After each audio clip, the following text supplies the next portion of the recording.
Okay. Don't do that. Holy smokes.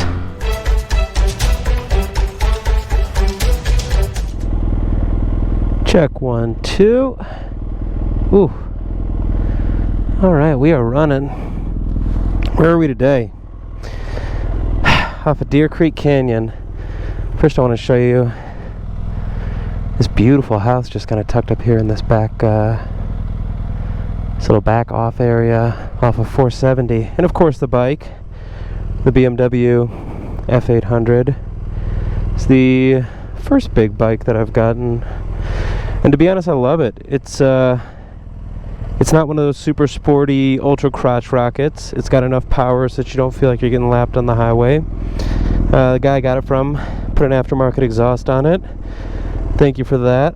Just put some Michelin 5s on it, which are supposed to be just absolutely fantastic in the rain. Unfortunately, I haven't had to test that yet. So what are we doing today? We are gonna ride one of my favorite roads over here, Deer Creek Canyon. And while we do that, I would love to maybe talk a little bit about time preference, because time preference is maybe about, make sure my flap is closed, maybe about the most perfect thing to discuss while the price is dumping. And this is where a lot of people, alright, somebody's having a lot of fun. Hey guys. Yeah, time preference is the time to talk about it is when the price is dumping, because the price doesn't matter. There's a reason why people they kind of call us cultists, or they say that, you know, Bitcoin maxis are a little bit obsessive. And it's because no matter what happens, we tend to be a little bit impervious to price action. You know, we're excited when the price pumps, but we don't get so worried when the price dumps. And why is that? And it really dials down to this thing that we call time preference. Time preference, time preference. And you hear it a lot. I can tell you it's informed by the Austrian economics, really coalesced in Mises. It's really informed by the Austrian economics that undergirds much of what Bitcoin is about. And time preference, I think I saw it put most elegantly by Mark Spitznagel, who wrote this really great book. You should, hopefully you'll get the chance to read it. It's called The Tao of Capital. Now we're getting into the twisties. You gotta focus a little more, you can tell.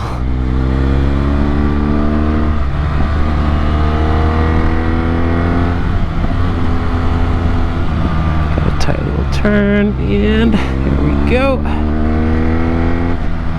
So Mark Spitznagel, he runs Universa Capital hedge fund. He became an expert at something known as tail risk hedging. I won't go into that, but his book, The Tao of Capital, has one of the most beautiful articulations of time preference through this idea of hyperbolic time discounting. It sounds big and scary. Oh, we got loads of stuff on the road.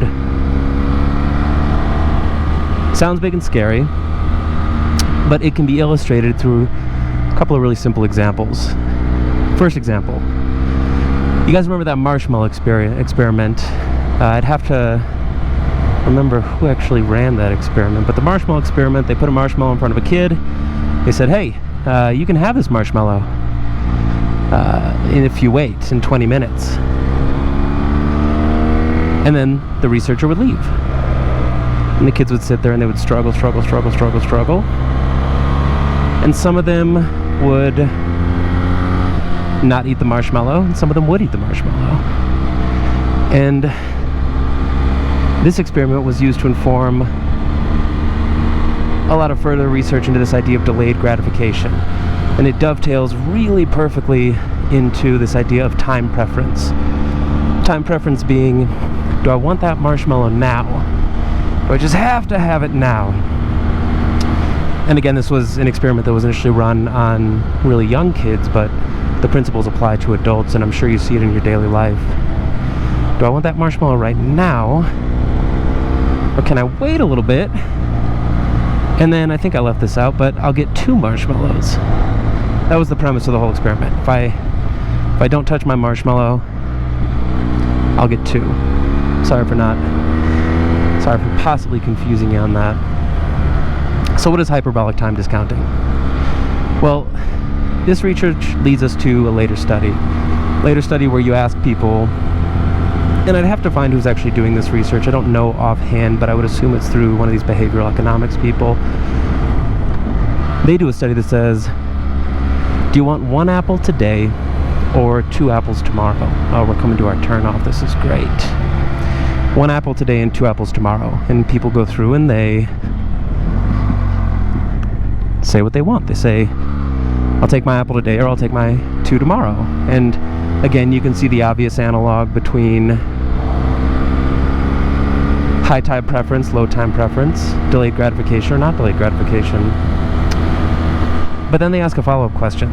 They say, do you want 1 apple a year from now, or do you want 2 apples a year and a day from now? Look at that grid on the road. And what do they find that's surprising? They find that all of a sudden, you get pretty different results when you ask them a year later than you do if you ask them for tomorrow. And the results look like this. I will wait. If I'm impatient in the first experiment, say I want my apple today, I actually don't mind waiting a year and a day. So what does that mean? It means that I'm actually discounting that extra amount of time that I have to wait. In absolute terms, it's the exact same. I'm waiting an extra day. I'm getting an extra apple instead of just getting 1. But in relative terms, you have what's called hyperbolic time discounting, where people discount what they are going to be losing or gaining at a later date relative to the proximity to today. So, in layman's terms, I'm a lot more impatient about the shit that I get today than I am if I'm looking way out ahead at the shit that I'm going to get a year from now. This opens up a whole can of worms.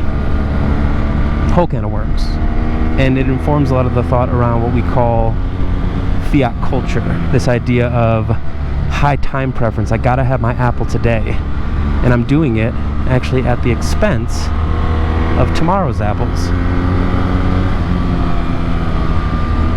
If you could sort of articulate the culture that Bitcoin is going for, and you wanted to juxtapose it against our sort of modern, what people call the fiat world, you could do it within the context of hyperbolic time discounting, if you wanted to feel pretentious. But you could more effectively do it through the context of time preferences. Look at the turkeys. High time preference, low time preference. So frankly, when the price is dumping, I actually don't give a damn. I don't. Because my decision to invest in the network that is Bitcoin is not contingent on the price, it's contingent on the value. And I happen to think that when I check my node and I look at how many Satoshis I have, it's the exact same number of Satoshis regardless of the price. If it takes the world a little bit longer to figure out what the value is, and there's going to be some volatility, as you can obviously see, it's alright, it doesn't really bother me. So you could say in this regard, I've got low time preference towards the price of Bitcoin. From my perspective, the game's already over. The game is won. So there's no point in fussing about the price, because I just had to be patient. And this is actually a good time because we have just gotten to the fun part of the road. Let me shut up and work on my body positioning.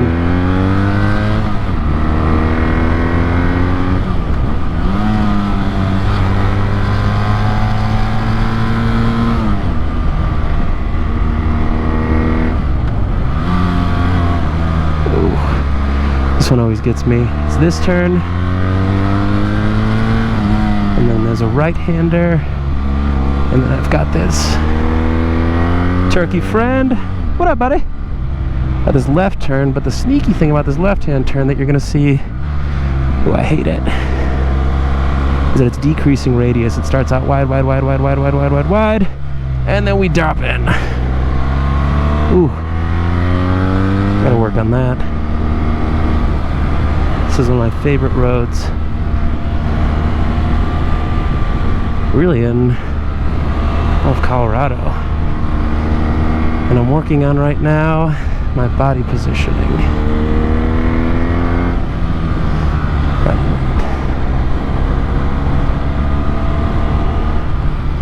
You can see why I like this road so much.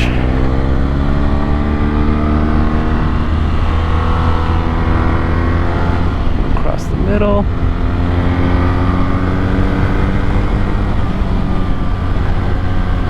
Actually got more dust there today than there was, first gear, last week. Not fun. So there's dust on the road. Ooh, I got some thunder. Alright, maybe not the optimal time to be out here, but I'm sure you can see by now why this is my favorite road so far. Because it is beautiful.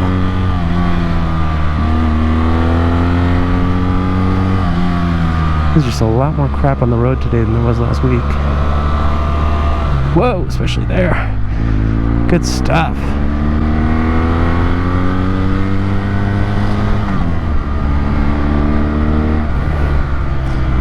Okay. Really having to avoid that center line. You can see you got these white spots, which are really curious to me. I don't know what the white spots, it might just be wet spots. Because the road does look a little damp.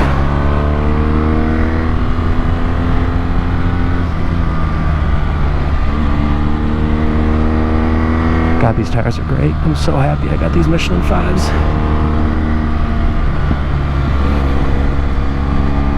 And we are out of our little twisty section. Whew. Hope you enjoyed that as much as I did. So last couple turns. So I'd say that's time preference. Do you have time preference that's high? Do you have time preference that's low? Maybe we can explore a little bit more about how that bleeds into what we often call fiat culture, which is characterized by high time preference. But for now, I think I'm happy to leave it there. Hope you enjoyed that little schmooze on the way up Deer Creek, which then became High Grade Road, just off of 470 in Colorado.